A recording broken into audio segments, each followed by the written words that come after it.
హిజ్కియా ప్రార్థనలో ఉన్నాడు, దేవుని సన్నిధిలో గోనె పట్టు కట్టుకున్నాడు, కన్నీరు కారుస్తున్నాడు. ప్రభువా, నీ ప్రజలైన వారం. మనం చదివిన ఉత్తర ప్రత్యుత్తర భాగంలో 114, 115 చదివాం.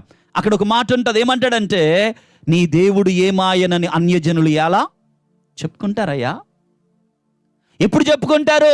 నీవు విడుదల పొందకపోతే, నీవు దేవుని బిడ్డగా స్వస్థత పొందకపోతే, నీ జీవితంలో కార్యాన్ని దేవుని ద్వారా నీవు చూడకపోతే ఖచ్చితంగా అన్యజనులు ఏమనుకుంటారు?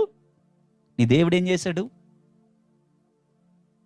ఇక్కడ ఎంత అద్భుతమో చూడండి దేవుని బిడ్డలారా.